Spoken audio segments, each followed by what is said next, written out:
예, 지난주 수요일 날 우리 이제 열왕기 상 22장 끝부분하고 열왕기 하 1장의 말씀을 함께 나눴습니다. 누구 얘기냐면은 그 아하시야 임금과 엘리야 이야기입니다.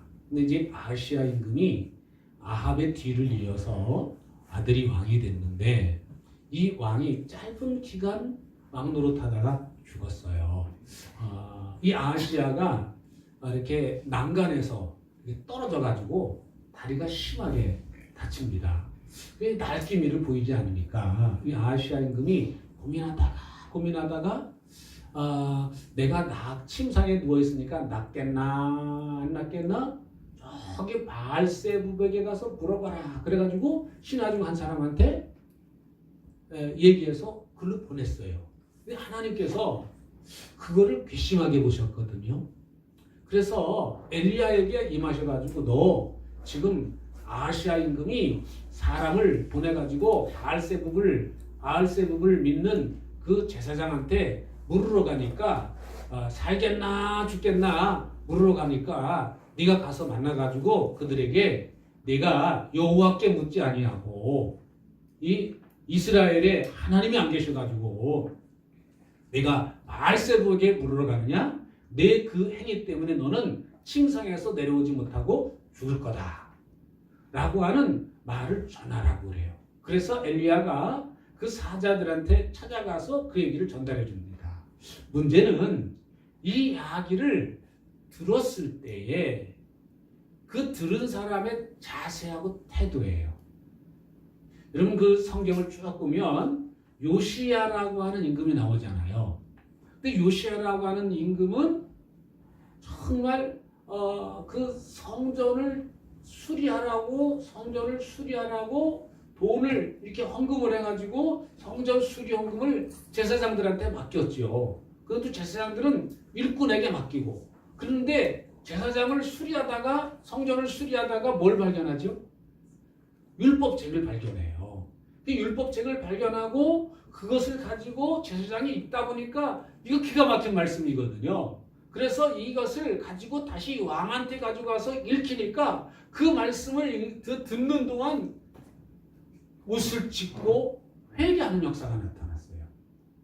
근데 오늘 이 아하시야 임금은 엘리야 선지자 그게 누구더냐? 그러니까 털이 많더라. 허리에 가죽띠를 띄었더이다. 이건 틀림없이 엘리야다. 그럼 엘리야 하면은 이 아하시야가 너무너무 잘 알고 있잖아요.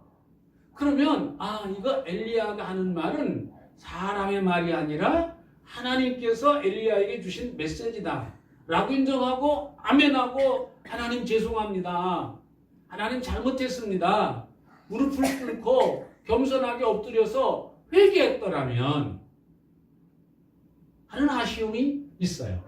저는 이 두 사건을 여러분들에게 말씀을 드리면서 하나님의 말씀을 전달해 주는데 요시야에게는 그 율법책을 성전에서 수리하다가 발견한 율법책을 통해서 하나님 말씀을 전달하고 그리고 이 아하시야는 바로 그 당시의 큰 선지자 그 당시에 왕의 서슬퍼런 그 목소리에도 굴하지 않는 강력한 선지자 엘리야를 보내서 말씀을 하셔도 회개하지 않는 것을 보면 하나님의 말씀을 전하는 자가 문제가 아니라 듣는 자의 마음밭이 문제라는 거예요.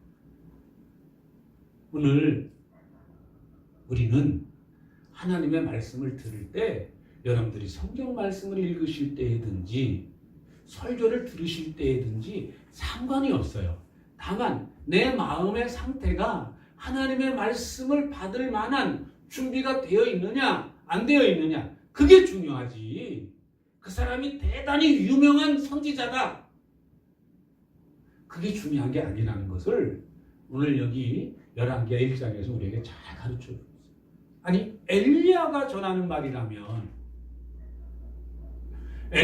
전하는 말인데도 그 말을 안 받아들여요. 근데 그 아버지 아합은 엘리야가 찾아가가지고 내가 또 죽이고 또 빼앗았냐 하면서 하나님께서 너는 이리 하실 거다 라고 말씀하셨을 때 이 아합이 그 말을 하나님 말씀으로 받아요. 그래가지고 겸비하게 하고 옷을 찢고 베옷을 입고 천천히 걸어요. 잠깐 동안이지만 그렇게 살아요. 그 아버지 아합은 그래도 하나님의 종이 와서 전하면 듣는 신용이라도 했지. 근데 그 아들 아하시아는 이 군인들을 보내가지고 한 100명의 군인들 죽게 만들지 않습니까? 50부장 보내가지고 안 되니까 또 보내니까 또 안 되니까 또 세 번째 보내고. 그래서 결국은 그 엘리야를 데려다 와서 직접 듣고 싶었던 거죠. 네가 와서 직접 말해라 이거예요. 직접 말해라. 화가 이렇게 났죠. 그래서 직접 말해서 직접 듣든지 통해서 듣든지 어쨌든 하나님 말씀이잖아요.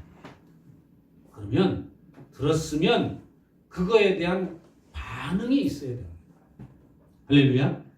오늘 우리가 신앙생활하면서 하나님의 말씀을 누구를 통해서 들었든지 그것이 하나님의 말씀이라면 그 말씀 앞에 아멘할 수 있는 자가 되시기를 주의 이름으로 축복합니다. 아멘. 하나님의 말씀 앞에 아멘할 수 있다면 그 믿음은 괜찮은 믿음, 그 믿음은 건강한 믿음, 그 믿음은 정말 자꾸 자라나는 믿음인 줄로 믿습니다. 아멘. 말씀 앞에 엎드릴 수 있는 자, 말씀 앞에 아멘할 수 있는 자, 그런 자가 복된 자다. 왜? 하나님의 말씀이 들리는 거예요. 그분들에게는. 자꾸 하나님 말씀 앞에 아멘입니다. 내가 그렇게 살지 못해서 죄송합니다. 하나님 아멘입니다. 죄송합니다. 이렇게 살 수 있기 원합니다. 그러나 내가 연약해서 부족해서 내가 이 말씀대로 살지 못하오니 주님 긍휼히 여겨 주옵소서. 나를 불쌍히 여겨 주옵소서. 할렐루야. 아멘. 그럴 수 있는 자라면 하나님의 긍휼하심을 얻고 또 그렇게 살 수 있는 은혜를 부어주셔서 그 삶이 하나님 보시기에 복된 삶, 아름다운 삶이 되게 되는 줄로 믿습니다. 자, 오늘 함께 읽으실 말씀은 열왕기하 2장에 있는 말씀인데 같이 보십니다.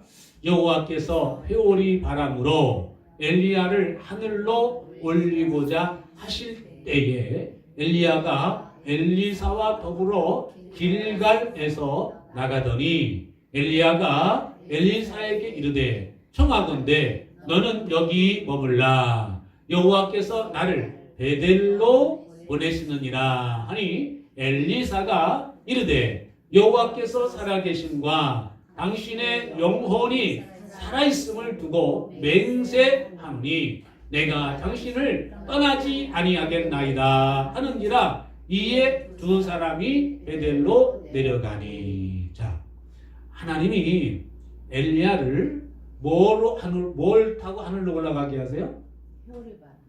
회오리 바람으로 감싸서 하늘로 올리고자 하실 때라고 말합니다. 이제는 엘리사가 이 땅의 사역을 마치고 이제는 하나님께서 부르실 때가 된 거예요. 그러니까 엘리야는 그거를 알아요.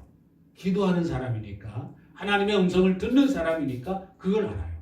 근데 엘리야가 마지막으로 하나님께서 명령하신 명령을 수행하는데 그게 뭐냐면 엘리사를 내 후계자로 세우라는 것이 하나님의 마지막 명령 사역이었어요.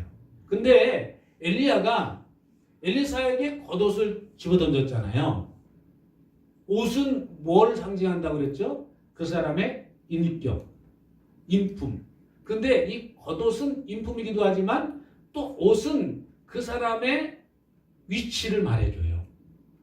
옷은 인품을 말해주고 인격을 말해주기도 하지만 옷은 어떤 옷을 입냐, 저 사람 경찰이다, 저 사람은 소방관이다 라는 것을 알 수 있는 것처럼 이 엘리야의 옷을 집어던졌다. 이제 내가 이 옷을 입어야 된다라는 거예요. 나를 대신해서 내가 이 옷을 입고 일을 해야 된다. 그 뜻이었어요. 옷을 집어던지는 거는. 그 집어던졌더니 엘리사가 즉각 순종해요. 근데 오늘 여기 말씀에서는 엘리야가 엘리사에게 말해요. 야, 내가 이제 하나님께서 나를 보십니다. 이때 이렇게 이어갑니다. 너는 여기서 머물라. 어디에서요? 길갈이라고 하는 그 장소에서 머물라. 나를 하나님께서 베델로 보내신다 라고 말하니까 그렇게 해요. 그러니까 이 엘리사를 후계자로 삼을 것이면서도 엘리사에게 너 오지마, 따라오지마 그 얘기예요. 쉽게 얘기하면 너 그만 따라와. 너 여기 있어. 하나님이 나 베델로 오라 그래. 그러니까 엘리사가 그 말을 듣고 어떻게 반응해요? 예, 알았습니다. 그렇게 말하는 게 아니라 하나님께서 살아계시고 당신의 영혼이 살아계신데 내가 하나님의 이름과 당신의 이름을 걸고 맹세합니다. 나는 절대로 당신을 안 떠나겠습니다. 그렇게 말합니다. 그리고 그 말을 듣고 나니까 그래? 그럼 따라와. 그 얘기를 해요. 그래, 그럼 따라와. 그렇게 얘기합니다. 다음 절 봅시다. 베델에 있는 선지자의 제자들이 엘리사에게로 나와 그에게 이르되 여호와께서 오늘 당신의 선생을 당신의 머리 위로 데려가실 줄을 아시나이까 하니 이르되 나도 또한 아노니 너희는 잠잠하라 하니라. 자, 여기에서 이 보면 하나님께서 이 엘리야를 머리 위로 회오리 바람으로 들어 올리신다는 것은 선지생도들도 알고 있어요. 그러니까 이미 선지생도들이나 엘리사나 엘리야는 물론 엘리사까지도 그 사실을 다 알고 있었어요. 어떻게 알았을까요? 어떻게 알았을까요? 이거는 두 가지 중에 하나겠죠. 하나는 엘리야가 엘리사에게도 말하고 선지생도들에게도 말해서 하나님이 나를 이제 곧 데려가실 거다. 하나님께 하늘로 나를 불려오실 거다. 우리 데려가실 거다. 라고 이렇게 말할 수도 있고, 둘째로는 선지생도들이나 엘리사도 기도하는 사람이니까 하나님께서 그것을 말씀해 주셔서 직접 말씀해 주셔서 알 수도 있어요. 근데 어쨌든 여기에는 누가 이 선지생도들에게 알려줬는지 누가 엘리사에게 알려줬는지 그건 기록되지 않아요. 기록되지 않았어요. 그게 중요한 게 아니니까. 어쨌든 선지생도들까지도 하나님이 이 엘리야를 지금 데려가신다는 사실을 알고 있어요. 그 엘리사에게 와가지고 그걸 물어요. 나도 안다. 그거 너 조용히 하라. 조용해. 알고 있다. 알고 있다. 그 얘기예요. 그게 말합니다. 같이 보십니다. 엘리야가 그에게 이르되 엘리사야 청하건대 너는 여기 머물라. 여호와께서 나를 여리고로 보내시니라. 엘리사가 이르되 여호와께서 살아계심과 당신의 영혼이 살아있음을 두고 맹세하노니 내가 당신을 떠나지 아니하겠나이다 하니라. 그들이 여리고의 이름에 여리고에 있는 선지자의 제자들이 엘리사에게 나와 이르되 여호와께서 오늘 당신의 선생을 당신의 머리 위로 데려가실 줄을 아시나이까 하니 엘리사가 이르되 나도 아노니 너희는 잠잠하라. 이렇게 말합니다. 6절 보십니다. 엘리사가 또 엘리사에게 이르되 청하건대 너는 여기 머물라. 여호와께서 나를 요단으로 보내시느니라 하니 그가 이르되 여호와께서 살아계심과 당신의 영혼이 살아있음을 두고 맹세하노니 내가 당신을 떠나지 아니하겠나이다 하는지라. 이에 두 사람이 아니라. 세 번씩이나 엘리사에게 너 여기 머물라. 너 여기 머물라. 길갈에서 너 여기 머물라. 또 베델에서 너 여기 머물라. 여리고에서 너 여기 머물라. 라고 말하면서 하나님께서 나를 베델로 보내시느니라. 하나님께서 나를 여리고로 보내시느니라. 하나님께서 나를 요단으로 보내시느니라. 그렇게 답을 했을 때 엘리사도 역시 동일한 대답을 나 절대로 선생님을 떠나지 않겠습니다. 세 번을 반복해서 엘리사에게 머물라고 이야기를 합니다. 뭔가 좀 비슷한 얘기 있죠? 예수님이 베드로에게 세 번씩이나 너 나 사랑하니? 라고 질문하시는 내용이 있죠. 그러면서 예수님이 하신 말, 내 양을 치라. 내 양을 먹이라. 3번 반복하는 내용들이 나오죠. 근데 이거를 가지고 이렇게 해석하기도 합니다. 왜 자꾸 길갈에서 머물고 베델에서 머물고 이 여리고에서 머물라고 했을까? 머물라고 했을까? 나중에 보면 이 길갈과 베델과 여리고는 어떤 장소죠? 선지 생도들이 있는 장소예요. 그 어려운 시기에, 영적으로 어두웠던 시기에 엘리사가 선지 학교를 세워가지고 선지 생도들을 세우는 일을 했어요. 사람이 그 성경에는 엘리야가 한 사람 나오니까 엘리야 혼자 일한 것이 아니에요. 하나님께서는 엘리야를 통해서 선지 생도들을 세우게 만들고 그들을 훈련시키고 그들을 또 보내세요. 할렐루야. 그래서 성경을 쭉 보면 이름 없는 선지자들이 나오잖아요.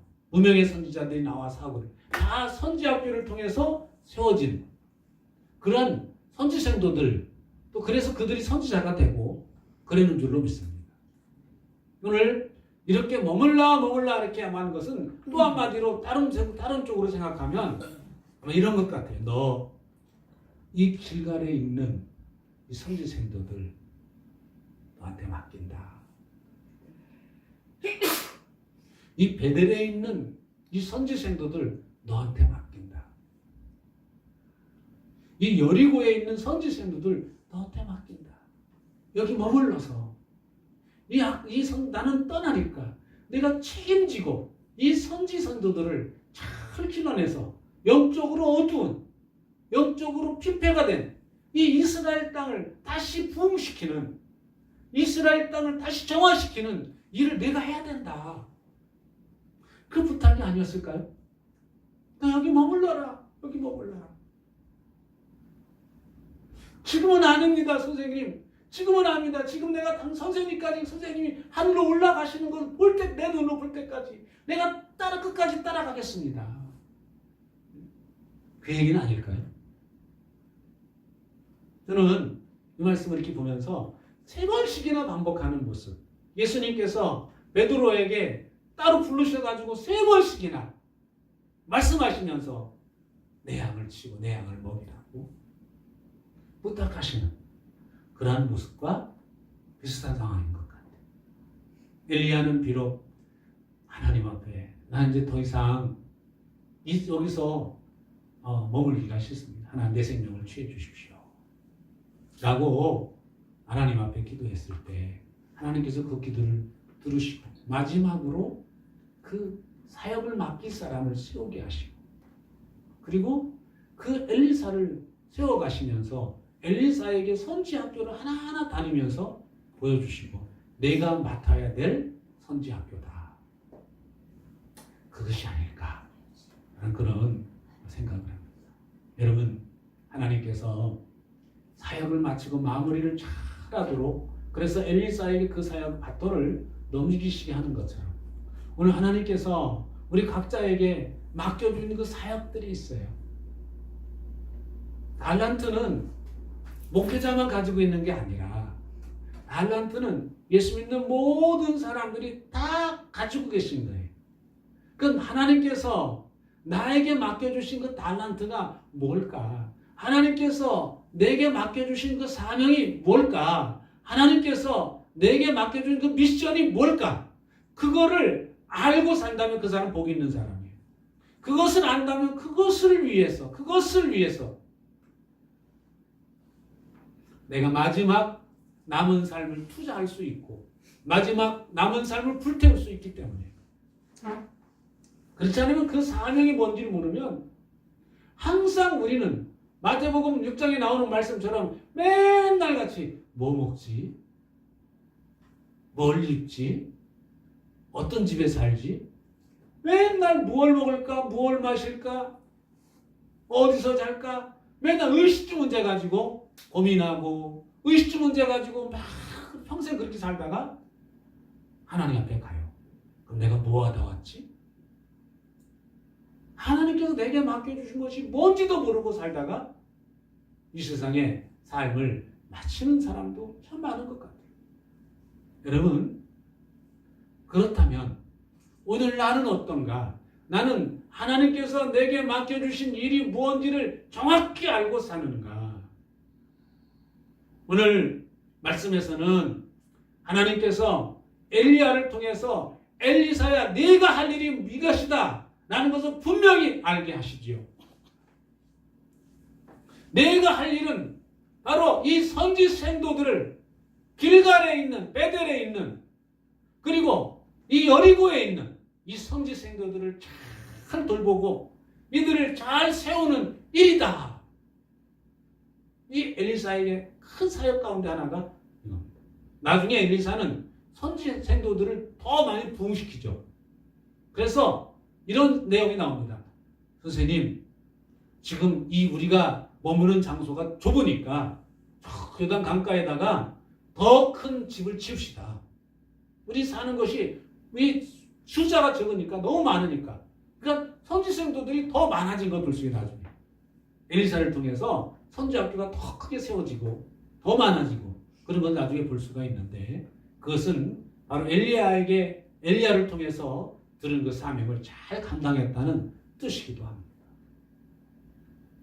여러분, 내게 맡겨주신 일을 잘 감당하면 하나님은 그거를 기쁘게 보시고, 오늘 달란트에 비해서 2달란트, 5달란트 받은 자에게 착하고 충성된 종아, 내가 작은 일에 충성하였으니 내가 더 큰 것으로 내게 맡기리라. 그 칭찬을 해주세요. 여러분, 우리는 육신의 것만 취하고 살다가 이 땅의 삶을 마치는 것보다는 하나님께서 내게 맡겨주신 그 영적인 사역들을 알고 그거를 위해서 여러분들이 힘쓸 수 있기를 주의 이름으로 축복합니다. 다음 절 보십니다.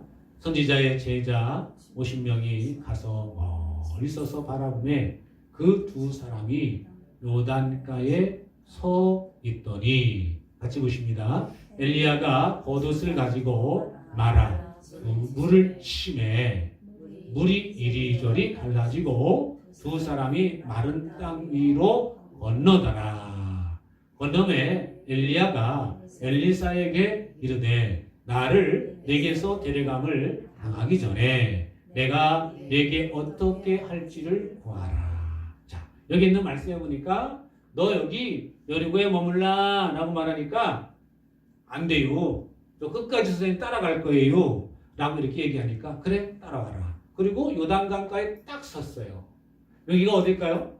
여리고 앞에 있는 요단강은 옛날에 몇백 년 전에 이스라엘 백성들이 여호수아를 통해서 제사장단에게 명령하기를 배를 메고 그 홍수가 날 때 발을 디뎠던 장소. 그래서 우리 요단강이 쫙 갈라졌던 그 장소가 여리고 앞 요단강입니다. 그러니까 거기서 하필이면 여리고 앞에 있는 요단강, 거기서 이 겉옷을 둘둘둘 이렇게 말아가지고 겉옷을 이렇게 딱 잡고 이렇게 말았다는 얘기죠. 그래가지고 탁 쳤다는 얘기예요. 강을. 그때는 물이 쫙 갈라지고 그 장소로 또 이렇게 건너갑니다. 그러면서 딱 건너고 난 다음에 엘리사에게 말하기를 내가 데려감을 당하기 전에 내가 내게 어떻게 할지를 구하라. 이제는 내가 내 일을 이제 맡아서 해야 되니까 너 뭐 구할지를 구하라. 그러니까 다음 절 보십니다. 엘리사가 이르되 당신의 성령이 하시는 역사가 갑절이나 내게 있게 하소서하는지라. 엘리사는 확실히 내가 어떤 일을 해야 되는지를 알고 있었어요. 엘리사는 지금 이 영적으로 어두운 이 북쪽 이스라엘 땅에 성령이 하시는 성령의 역사가 갑절, 그러니까 엘리사도 이루지 못한 일을 내가 이 사역을 감당하려면 엘리사에게 있는 것보다 성령의 능력이 갑절이나 더 있어야 될 것이다 라는 것을 그는 알았어요. 그래서 이렇게 말합니다. 같이 보십니다. 이르되 내가 어려운 일을 구하는도다. 그러나 나를 내게서 데려가시는 것을 내가 보면 그 일이 내게 이루어지려니와 그렇지 아니하면 이루어지지 아니하리라 하고 어려운 걸 구한다. 근데 지금 엘리야는 지금 누구와 동행하고 있어요? 성령님과 함께 있잖아요. 그러니까 이 엘리야를 통해서 성령님께서 엘리사에게 말하는 거예요. 그러니까 딱 얘기를 들어보니까 어려운 걸 구한다. 그러나 내가 끝까지 나를 따라와라. 그래 끝까지 내가 하늘로 올라가는 까지 다 지켜보면 그 일이 이루어질 거다. 그 말씀이에요. 그러니까 끝까지 나를 지켜봐라. 그러면 그 일이 이루어진다. 그 약속을 합니다. 여러분, 우리가 신앙생활을 이렇게 하는데 신앙생활을 이어가는 거 끝까지 잘 하셔야 돼요. 할렐루야. 끝까지 잘 하시기를 주의 이름으로 축복합니다. 같이 보십니다. 두 사람이 길을 가며 말하더니 불수레와 불말들이 두 사람을 갈라놓고 엘리야가 회오리 바람으로 하늘로 올라가더라. 두 사람이 쫙 길을 가는데 중간에 엘리사와 엘리사 사이로 불말이 쫙 들어오는 거예요. 불수레와 불말이 쫙 들어오는 거예요. 그러니까 마차가 들어오는 거예요. 불이 붙은 마차가 불이 붙은 말하고 마차가 쫙 그 사이로 들어오는 거예요. 그러니까 이제 사이가 딱 갈라지잖아요. 엘리사가 더 이상 따라갈 수가 없죠. 그냥 이렇게 보기만 하는 거죠. 그리고 그리고 난 다음에 엘리야를 회오리 바람으로 쫙 감아가지고 하늘로 올라가. 그래서 그거를 같이 보십니다. 엘리사가 보고 소리 지르되 내 아버지여 내 아버지여 이스라엘의 병거와 그 마병이여 하더니 다시 보이지 아니하는지라. 이에 엘리사가 자기의 옷을 잡아 둘러 찢고, 그러니까 엘리사는 지금 회오리 바람을 타고 엘리야가 올라가는 것을 끝까지 보면서 계속 내 아버지요 내 아버지요 이스라엘의 병거와 마병이요 이제 나를 떠나시는군요. 그 얘기입니다. 불안한 거죠. 엘리야가 그동안 사역을 했는데 내 아버지요 내 아버지요 내 아버지요 이스라엘의 병거와 마병이 하면서 바라보는데 이제 눈에 시야도 안 보여요. 그러니까 이제 한참 보고 있다가 자기의 옷을 벗어가지고 둘로 찢어버립니다. 그리고 같이 보십니다. 엘리야의 몸에서 떨어진 겉옷을 주워가지고 돌아와 요단 언덕에 서서 엘리야의 몸에서 떨어진 그의 겉옷을 가지고 물을 치며 이르되 엘리야의 하나님 여호와는 어디 계시나이까 하고 그도 물을 치매 물이 이리저리 갈라지고 엘리사가 건너니라. 엘리사가 회오리 바람을 타고 올라가는 중에 겉옷을 벗어서 떨어집니다. 자기 겉옷을 엘리사가 자기 옷을 둘러 찢어버리고 그리고 엘리야가 떨어뜨려준 옷을 잡아가지고 똑같이 해보니까 똑같은 역사가 나타나요. 지금 어떤 뜻이에요? 이거는요. 엘리야에게 임했던 하나님의 성령이 엘리사에게도 그대로 임했다고 하는 사인이죠. 그대로 일어납니다. 그리고 그래서 엘리사가 엘리야 없이도 요단강을 건넜다는 이야기입니다. 같이 보십니다. 맞은편 여리고에 있는 선지자의 제자들이 그를 보며 말하기를 엘리야의 성령이 하시는 역사가 엘리사 위에 머물렀다 하고 가서 그에게로 나아가 땅에 엎드려 그에게 경배하고. 이제는 엘리야는 떠났고 엘리사가 이제는 우리의 대빵이다 이겁니다. 엘리사가 이젠 하나님의 대리자다. 엘리사가 이젠 하나님께서 이제 맡겨준 이 일을 대언하는 사람이다. 그래서 그 선지생도들이 이 엘리사 앞에 가서 경배를 한다. 경배했다는 것은 이게 경배라고 하는 말은 하나님께 경배한다는 얘기죠. 근데 이 원어를 보면 엘리사에게 존경을 표했다는 얘기입니다. 존경을 표했다는 얘기예요. 같이 보십니다. 그에게 이르되 당신의 종들에게 용감한 사람 50명이 있으니 청하건대 그들이 가서 당신의 주인을 찾게 하소서. 염려하건대 여호와의 성령이 그를 들고 가다가 어느 산에나 어느 골짜기에 던지셨을까 하나 이다 하니라. 엘리사가 이르되 보내지 말라 하나. 자, 그러니까 사람의 생각이, 그러니까 이제 우리는 이 사람들이 알고 있는 회오리 바람은 쭉 타고 올라다가 떨어지는 회오리 바람이에요. 그러니까 여러분 지금도 그 토네이도라고 말합니다. 영어로 토네이도라고 말하는데 지금도 중국이나 특별히 미국에서는요 그런 일들이 종종 일어납니다. 그래가지고 자동차가 걸리면요 이 자동차가 쭉 올라갔다 떨어집니다. 그러니까 여기 성경에 나오는 이 선지 성도들은 그런 회오리 바람을 봤을까요? 안 봤을까요? 본 거예요. 그러니까 내 상식으로 하나님의 역사를 지금 평가를 하는 겁니다. 내 상식으로, 내 알고 있는 알량한 지식으로 평가를 하는 거예요. 이 선지 성도들은요, 50명이 그 일을 하는 거예요. 그렇게 평가를 하는 거예요. 여러분, 우리가 조심해야 될 부분이 이거예요. 우리는요, 이 세상 살면서 우리가 이제까지 살아오면서 배운 경험, 지식, 방법 그런 것들을 가지고 하나님 말씀을 평가할 때가 얼마나 많은지 몰라요. 그러니까 이거를 조심하셔야 됩니다.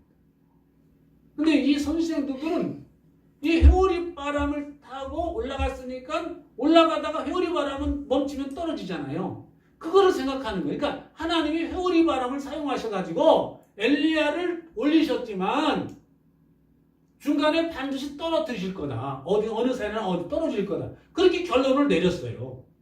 근데 엘리사는 그걸 알아요? 몰라요? 알죠. 하나님은 그런 하나님이 아니라는 거를 엘리사는 알아요. 그러니까 보내지 말라. 그게 말합니다. 근데 보세요. 고집이 얼마나 센지 보세요. 같이 보십니다. 우리가 그로 부끄러워하도록 강청하며 보내라 한지라. 그들이 50명을 보냈더니 사흘 동안을 자체 발견하지 못하고. 뭐 하도록요? 엘리사가 부끄러워할 정도로. 아니 선생님 그럴 수가 있습니까? 아니 당신의 스승을 그냥 그렇게 아무 사람이 안 되는데 그냥 내버려 둘 겁니까? 시신 그대로 내버려 그냥 썩게 만들 겁니다. 찾아서 장례를 치러줘야 될 거 아닙니까? 아니 당신의 스승인데 어떻게 그럴 수가 있습니까? 그랬다는 얘기예요. 그러면요 엘리사도 그래도 가지 마라. 그럼 이 사람들이 계속 말할 거 아니에요. 아니 우리 엘리사 선생님은 자기 스승도 몰라보는 사람. 이제 자기가 대빵됐다고 말이야. 예? 어떻게 자기 스승 그 장례식도 안 치러주려고 그래? 시신도 안 찾으려고 그래? 계속 말할 거 아닙니까? 그냥 가라. 참 이게 내 어떤 그 살아오면서 경험했던 그 경험을 내려놓지 않으면 이런 일이 생기는 겁니다. 이런 일이 생겨요. 근데 실제로요, 우리 삶 속에서 이런 비슷한 일이 너무나도 많이 생겨요. 너무나도 많이.